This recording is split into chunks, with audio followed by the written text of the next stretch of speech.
జగిత్యాల జిల్లా కోరుట్లలో police station ముందు QR code సిస్టమ్ను ఏర్పాటు చేశారు అధికారులు. పోలీసుల పనితీరు పారదర్శకంగా ఉండాలనే ఉద్దేశంతో ప్రభుత్వం ఈ నిర్ణయం తీసుకుంది. ప్రజల నుంచి ఫీడ్బ్యాక్ తీసుకునేందుకు క్యూఆర్ కోడ్ సిస్టమ్ అందుబాటులోకి తీసుకొచ్చింది. పిఎస్లో ఉన్న క్యూఆర్ కోడ్ స్కాన్ చేసి నచ్చిన భాషను ఎంచుకొని తమ వివరాలు ఎంటర్ చేసిన తర్వాత అభిప్రాయాన్ని తెలిపే విధంగా ర్యాంకింగ్ ఇవ్వాల్సి ఉంటుంది. ప్రజల ఫీడ్బ్యాక్ను బట్టి పోలీసులపై చర్యలు తీసుకోనున్నట్లు తెలిపారు ఉన్నతాధికారులు. క్యూఆర్ కోడ్ను ఒకటి ప్రవేశపెట్టడం జరిగింది.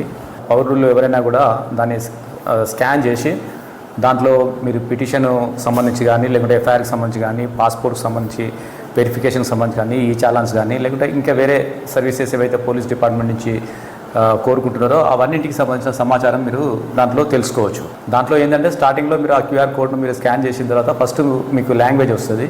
ఆ లాంగ్వేజ్ సెలెక్ట్ చేసుకోవాలా, ఇంగ్లీషా తెలుగా ఏందనేది.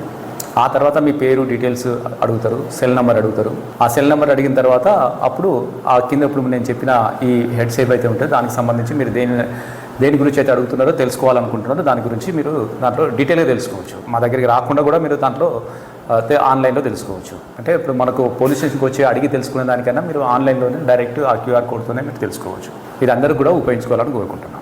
ఈ క్యూఆర్ కోడ్ యొక్క ముఖ్య ఉద్దేశంతో ఒక సాంకేతికమైన రంగాన్ని ఉపయోగించుకొని ప్రజల వద్దకు పోలీసులు తీసుకెళ్లడం చాలా హర్షించదగ్గ విషయం.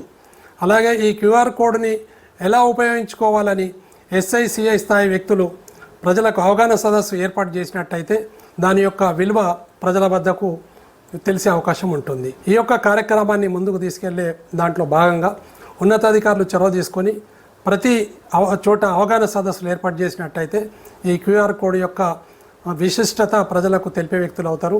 ఫ్రెండ్లీ పోలీస్గా మీరు ఏదైతే వ్యవహరిస్తుందో దీన్ని ఫ్రెండ్లీ పోలీస్ కాకుండా ఫ్యామిలీ పోలీస్ అని పేరు పెట్టుకుంటే ఇంకా చాలా బాగుంటుందని నా యొక్క అభిప్రాయం.